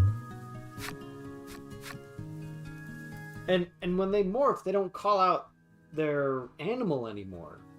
When the yellow ranger, when the yellow ninja ranger was morphing, she would just say Yellow Ranger power instead of saying bear. I think that's why I don't remember very much. Okay, so we found the woman. We have salve. We will give it. You draw some salve from your pack and give it to the woman. Still think that should have worked with any salve. And then starts jumping up and Well, down. that is true. I'm talking in terms of bear-themed suits, like main theming. In Season 3, I would argue the main theming is ninjas. I will give you that. I will give you that. I mean, they don't even redo the helmet, so the helmet is still saber-toothed tiger, not bear. The only time we get a bear emblem is when they're in the ninja suits. Medicine, am I right? It's the one thing we can all count on, she says with a broad smile. Woman with untwisted ankle. See, and I think this is a reference to the first game. Medicine, am I right? It's the one thing we can all count on, she says with a knowing smile. This is all I have, but it's yours. She hands you a small token of her appreciation. Sea grapes. A rare, hard-to-find seaweed. Features a habit-forming, bubble-popping mouthfeel. Excellent. All right, sea grapes. She explains that they were given to her as a souvenir by a friend. But alas, she isn't one for seafood. You put the sack of sea grapes into your pack and continue on your journey. Okay. Nope. Mystic Forest. Enter Mystic Forest? Even in the Sentai when the ninja Zords come from, the suits, the alien rangers, aren't animal themed. They're ninjas. Yes, yes, yes. The Mystic Forest is a dense wood. Travelers who have ventured through the closely packed flora claim to have experienced mysterious happenings within. I'll bet. Upon entering the sprawling forest, you notice Krim trembling as her eyes dart about. Apparently the season is also themed after a journey to the west, but I could barely tell. Yeah, no kidding. Well, I don't know, I've never seen the Sentai, but I do know the Red Ranger is an ape. When you ask her what she's worried about, she explains that there are rumors of talking trees. She suspects it's the work of specters. That's just superstition, Lanka says condescendingly. Lanka is kind meanie. A somnolent tree. A somnolent tree looks in your direction.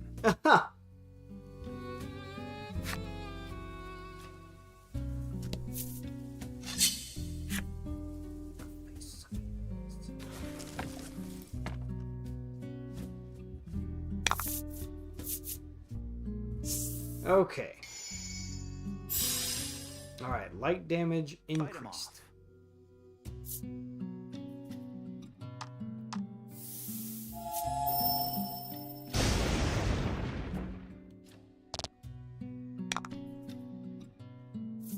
We'll do Grand Slice. Excellent says, I've seen some of it, and I can only barely see it, and it had to be pointed out to me. I mainly remember the Black Ranger spoke English and was always dressed as a cowboy. See, and I did think... Is there a thing in Japan that I'm unfamiliar with? Excuse me. Because in the most recent ninja theme,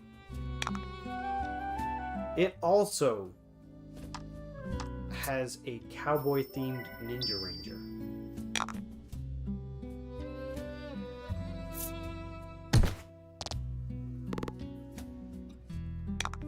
Yeah, in what is it?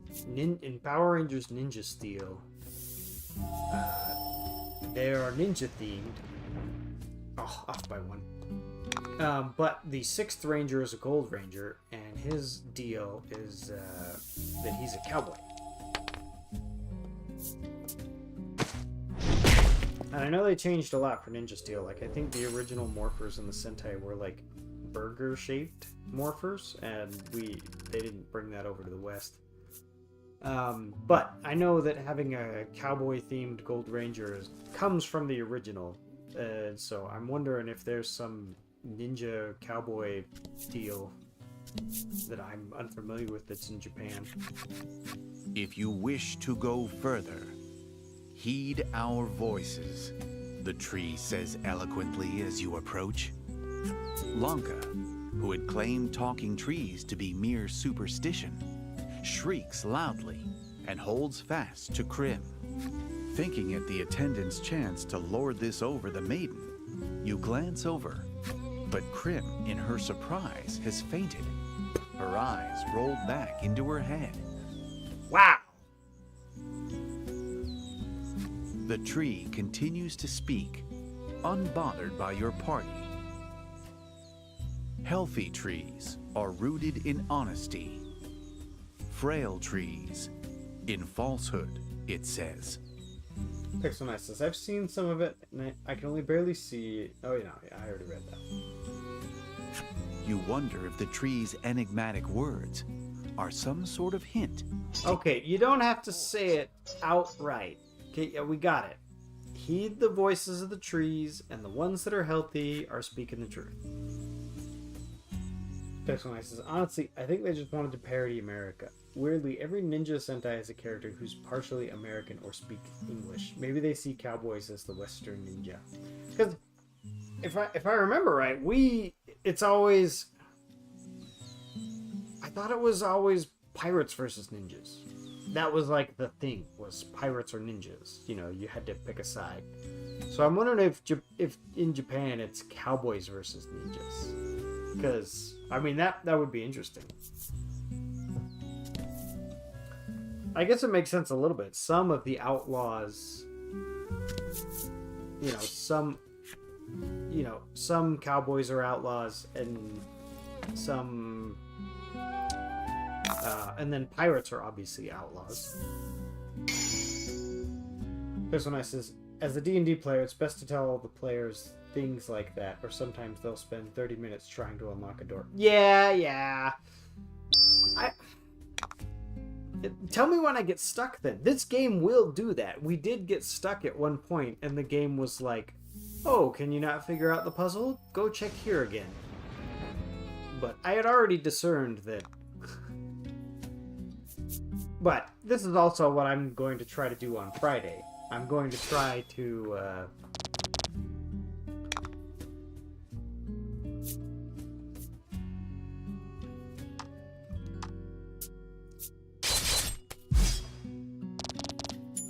let's see. I'm gonna try to see if I can guide all the players through this game called the Dungeon in a single session. So we're under 4 hours. And I think I can, as long as they take good notes. I'm gonna remind them of that.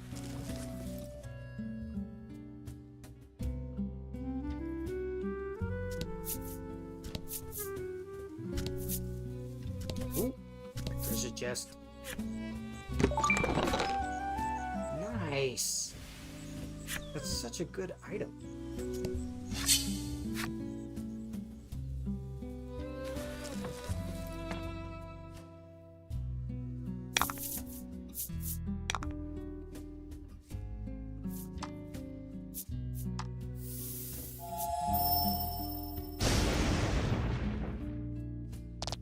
Oh, excuse me. Oh.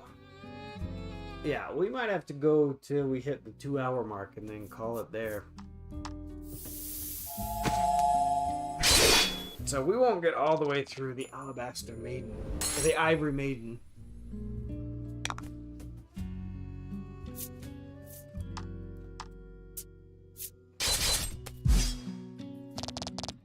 Wow, she...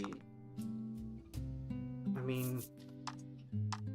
I guess she does have the weakest attack, but... yeah, she does. I guess I am also doing just her basic... nothing attack. Crunch?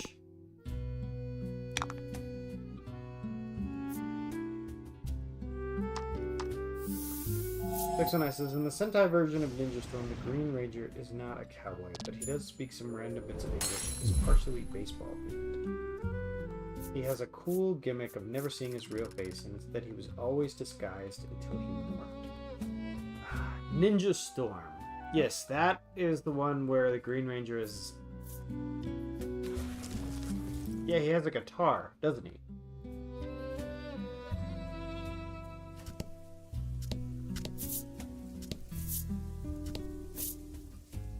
Aha! Two trees. The tree suddenly begins speaking to you. Greetings, traveler. If you wish to reach the forest depths, go north. Only danger lies to the south, so beware.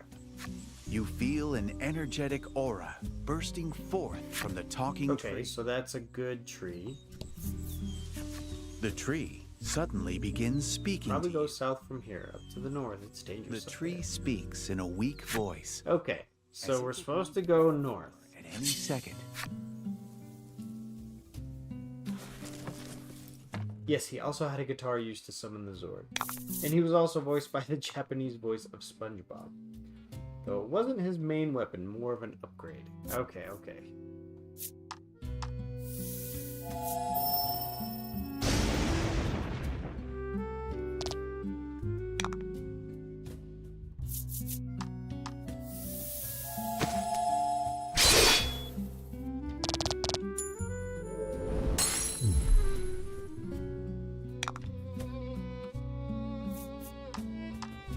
Yeah, I'm just doing steel damage. Okay, that's better. Okay, well, we got a critical out of that.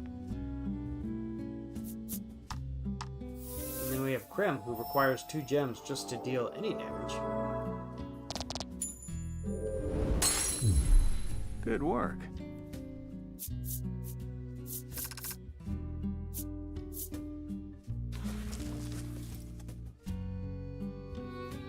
Alright, so north we go.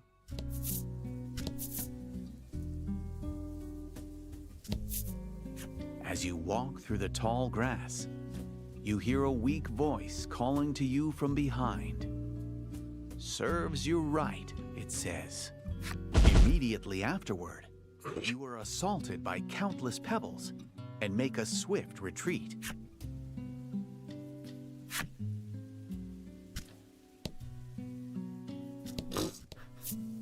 Okay.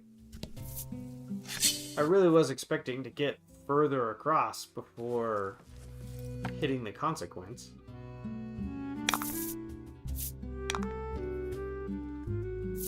I thought we were going to hit a split where we would go, excuse me, to what would essentially be the next floor of the dungeon.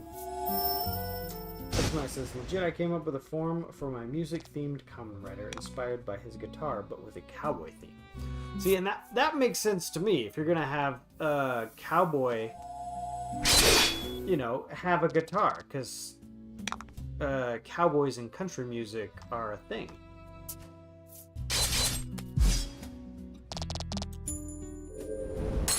But putting cowboys and country music in the middle of a ninja theme is unusual to me.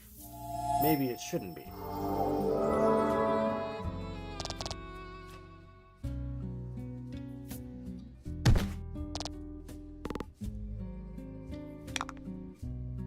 Alright, should we do a heal? Looks like we've got a few people who need it.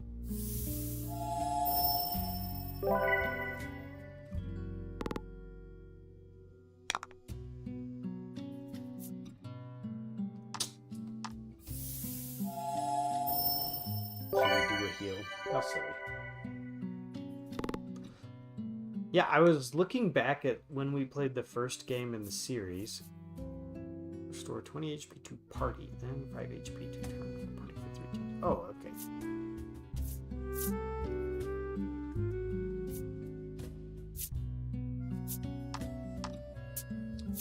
And I think we did the last game in...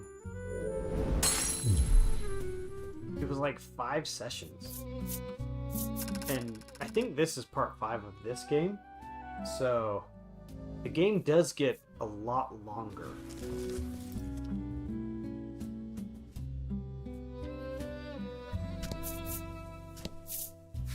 As you walk through the tall grass, you hear a lively voice behind you shout, "Good luck!" Okay. After doing as the sprightly tree said, you're able to move forward. It seems that the tree near the entrance spoke true. If you lose your way up ahead, perhaps you should listen to what the other trees have to say. Oh man, yep, we're gonna go full maze forest.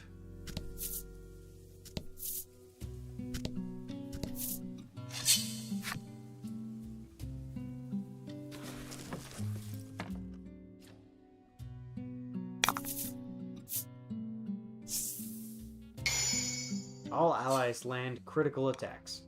Nice.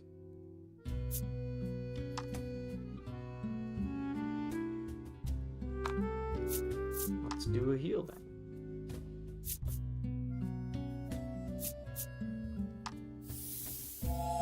We'll see if Baron can just KO him one shot with a critical Fortune favors the bold.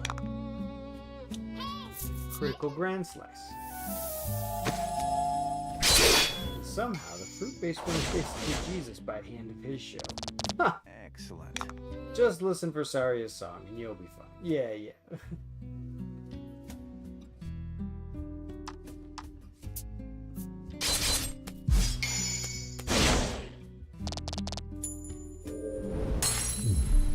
Magnificent.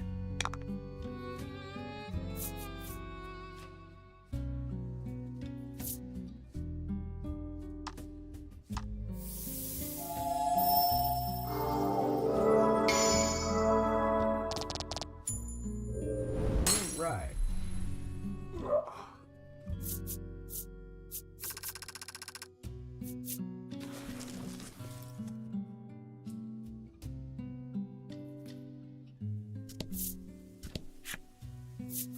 Into the forest depths? Yes.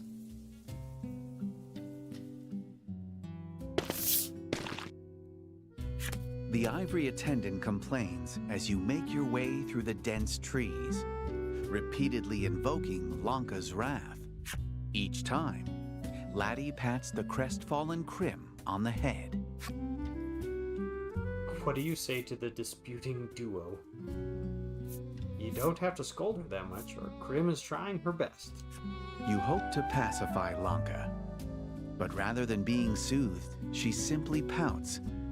I'm a brilliant maiden. I deserve better than this. Kamen Rider seriously taught me that you can theme something around almost anything and make it cool.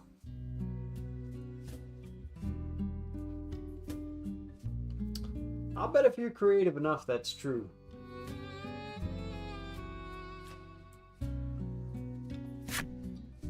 She explains that in Alabaster City, maiden and attendant are decided by national decree and cannot be contested. Really? It appears each island's maiden and attendant have a unique relationship. Oh, you think so? You hear the whispers of a small tree's voice in your ears. Those travelers, they can keep walking in circles until they The die. voice is frail and followed by a sigh. It sounds like the tree really hates travelers. Yeah, well, you're a frail tree. We're not supposed to listen to you anyway. The tree suddenly begins speaking to you. The tree enthusiastically teaches you the way. Go to the path nearest me. The tree suddenly begins speaking to you. The tree directs you one way in a frail voice. As you walk through the tall grass, you hear a lively voice shout from behind. Yes, getting impatient. that's right. Ugh.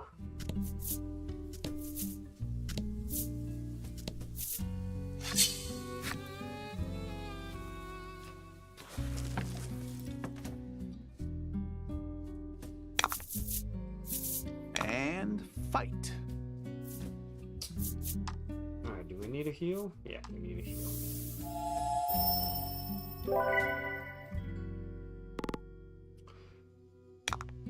Okay.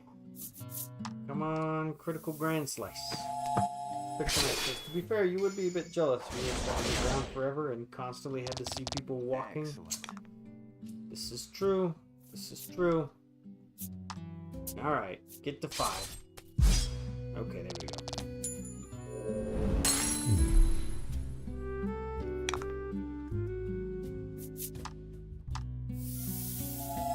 Attack plus 5, that should definitely get us to 8. There we go. Critical hit, 24.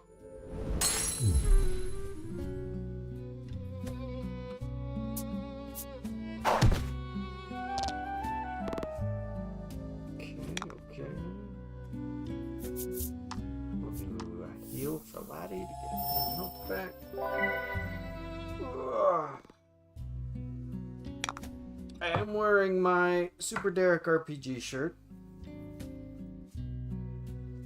Can't see the words very well, but it has his hair with the Moogle leaning on a sword, and I think it's really cool. Alright, stabby stab.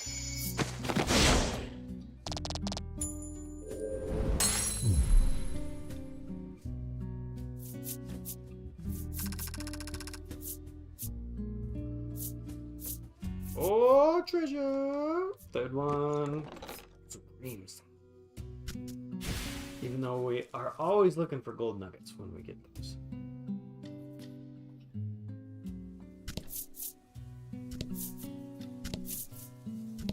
A tree.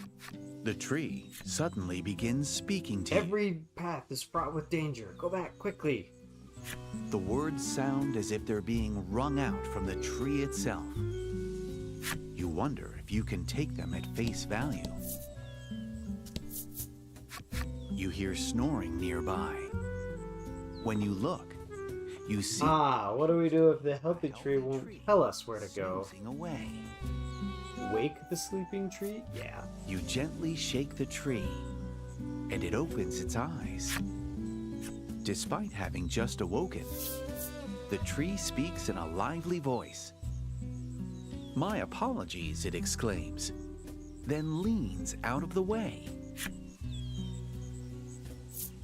Aha! It does. You see a path on the other side. Apparently, the tree is allowing you to pass.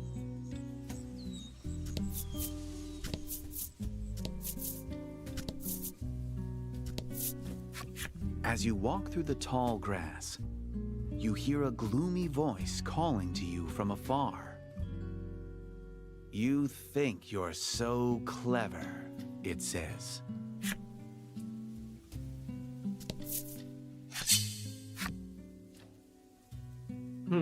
Interesting. Really hope they add some Showa era figures, especially Showa Mechagodzilla, because every figure of that design is expensive. Kinda wish we had some fire moves now. I know that Baron can do a fire move.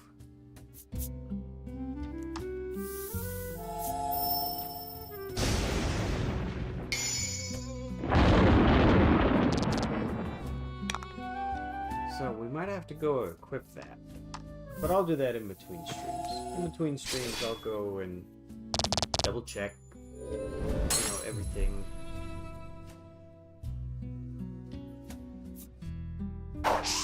Maybe I'll go explore the overworld. But that's how I got so over-leveled in the first place, so...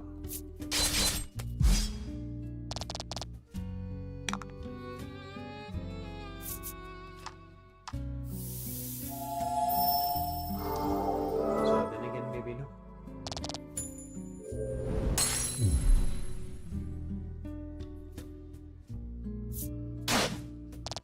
Ouch.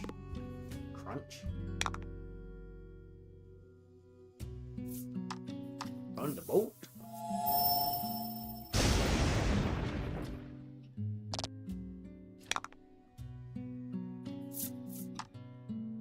Crystal says, going to sleep now. Thanks for a great stream to enjoy while I did a few chores before bed. Alright, good night, Chrysalis. Hopefully I will see you on Friday for the special Friday stream. Pixel Knight says the non-Godzilla figure is Destroy-L hung with Burning Godzilla, and I believe they'll be available in both a single and a 2-pack. Ah. Crystal says, I will be there for the Friday stream. Good. I need some good streamers there so we can bounce ideas off as we go. Alright, Stormwolf story. No, I didn't press up.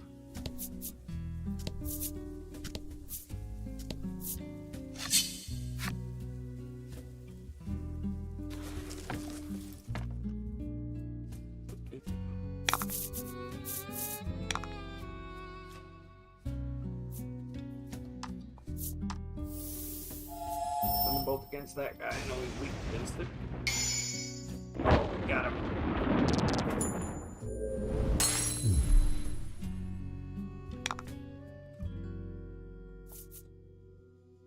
Stunning blow. Come on, 4.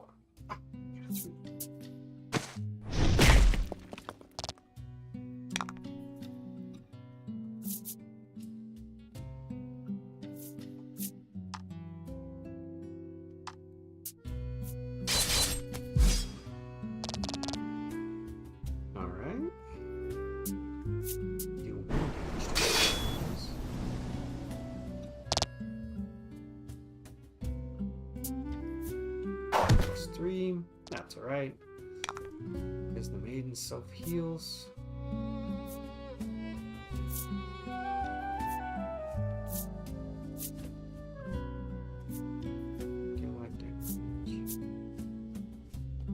Might as well just do healing force and heal everybody up.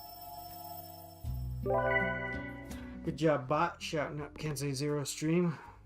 Someday I'll go through and update that.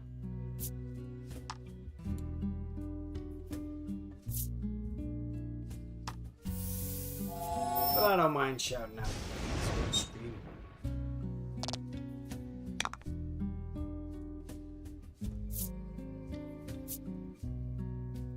Alright, stab against this guy.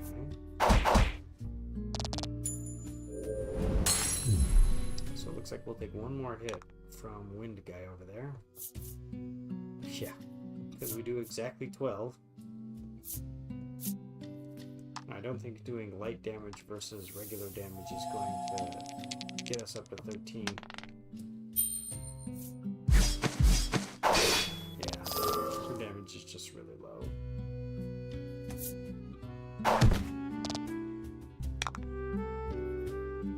And then we'll do white light to get us the win.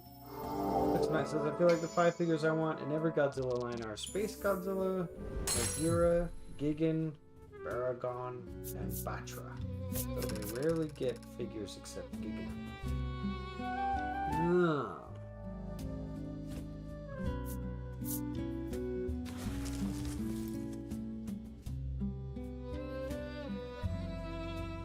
I used to want a game, like every time I had a console, I used to want, oh look, we found him. Like a Tetris game and a Mario game and a Yu-Gi-Oh game. I like wanted one of each of those for every collection that I had for a game like that, but or for a console, but no, I don't mind as much. At last, you corner the deserter deep in the forest. You won't get away, Lanka shouts. Pressured by the Maiden, the deserter takes a step back. Mogira and Gigan. Yeah. I need those pronunciation guides. Leave me alone, the masked soldier pleads. But the Ivory Maiden pays their words no mind and charges into battle. Oh, why do I get the feeling we're gonna regret this?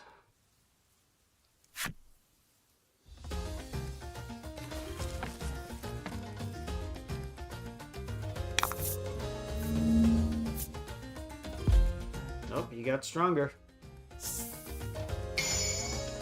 Happenstance cards. Decrease light damage. Alright, so we don't want to do light damage. Alright, let's do Thunderbolt.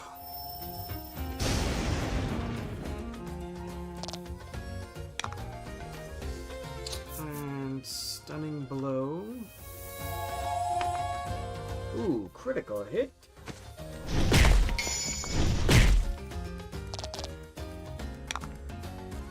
Can't paralyze him though. So I'll just do deal damage because we don't want to deal light damage. Never mind, we're not doing deal damage against him because it only does 1. Light damage, attack plus 15 light damage. Alright, contemplation it is.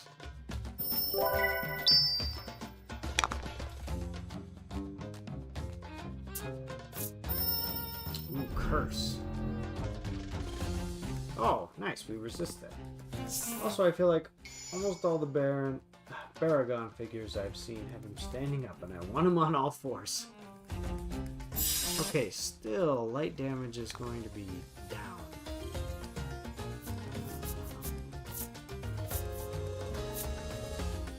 Alright, we'll do Thunderbolt. See, this battle is kind of boring. Because unless he pulls out some crazy move that does 20 plus damage, I'm in absolutely no danger.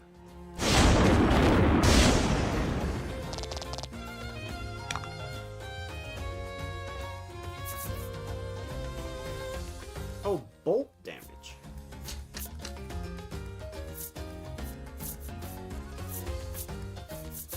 Guess we'll just generate a gem.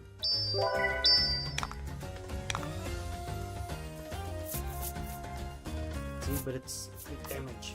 It's all light damage. It's not worth it to do 5. So, we'll just do contemplation.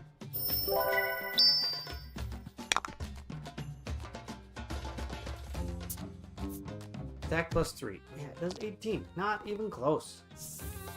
Gain 1 gem.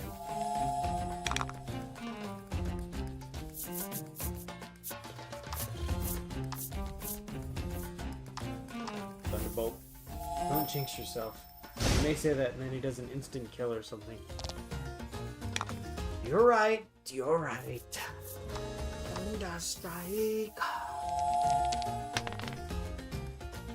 1 is fine. We can't hit him with the status element anyway.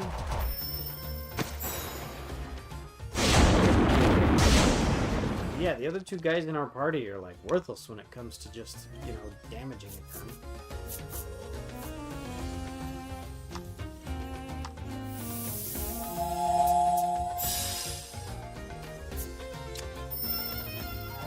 That's cool.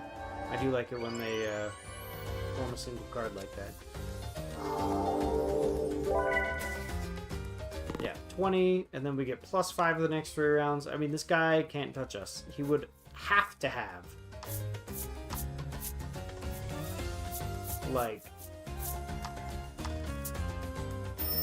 an instant kill attack. Otherwise, he just has no chance of taking us out.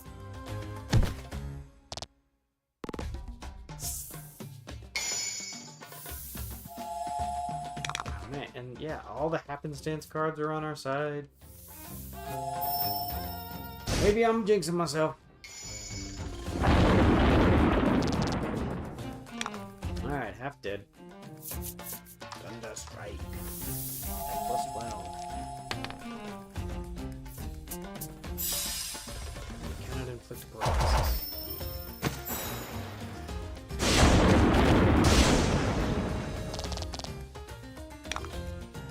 Pretty good. We did what, 25?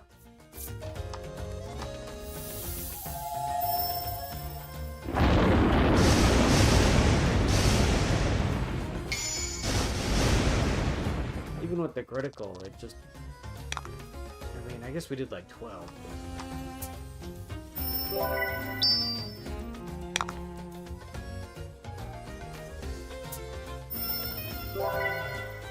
Oh, we could make the battle go even longer.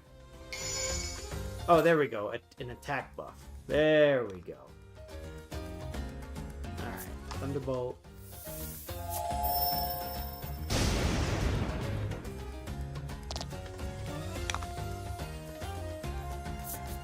Thunderstrike.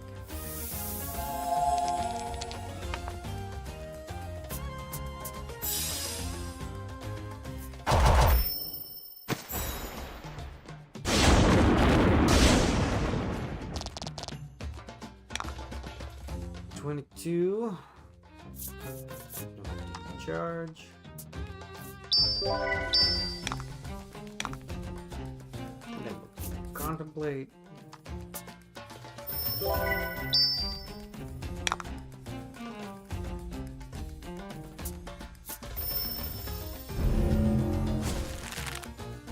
Curse. Oh, that makes sense. Alright, a light damage buff. So if you have curse, anytime you get healed, you lose health instead.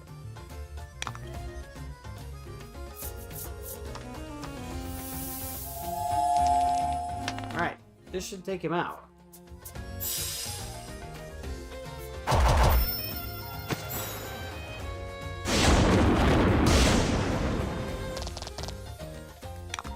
Ooh, so close. Alright, white sphere will get us 12 light damage. Plus the buff.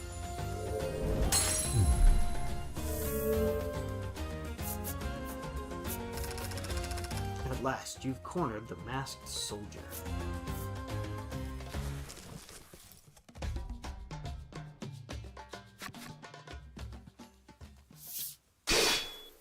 The Ivory Maiden's powerful strike cleaves through the soldier's mask. Broken, the mask crumbles to the ground in pieces. Everyone gasps. The face beneath the mask looks just like Lanka's. I just want to live, the woman says, glaring at your party. Realizing that everyone is taken aback by her appearance, she seizes the opportunity to flee deeper into the forest. Oh no, this city makes clones! Lack, in true boneheaded fashion, asks, "Do you have a twin or something?" Lanka, absorbed in her own thoughts, hasn't an ear for Lack's words. Though originally tasked with killing a deserter, you find yourselves faced with a woman who bears a striking resemblance to the Ivory Maiden. Pixel says, I was going to make a reference to that scene where fake Vader has Luke's face, but they literally did that. You get a creeping feeling that something sinister lurks beneath Alabaster City's pristine facade. Ooh. More foreshadowing. Our ivory allies serve the city where dark truths lurk behind an alabaster facade. That's the memories of friendship. Okay, want me to take you to the exit so you don't get lost in all these trees? Yeah. You make your way toward the forest exit. I'm sure there's a chest or two that we've missed, but I honestly don't think anything that we By would the find time in you there make is it going to out be of the like woods, game-changing. Lanka has returned to her normal self. You explain that you're on a journey to help Laddie become a maiden and need the maiden's relic. Lanka tells you that the relic is proof of her maidenship and more precious than life itself, then promptly refuses to give it to you. That makes sense. However, in honor of you helping her on her nationally decreed mission, she agrees to accompany you to the spire. Oh, that's nice of her. A maiden must always be benevolent, she says, her eyes shining with pride at her lofty position. Return to your ship. Alright, I'll bet you something interrupts us on the way there. Okay, so we will save the game.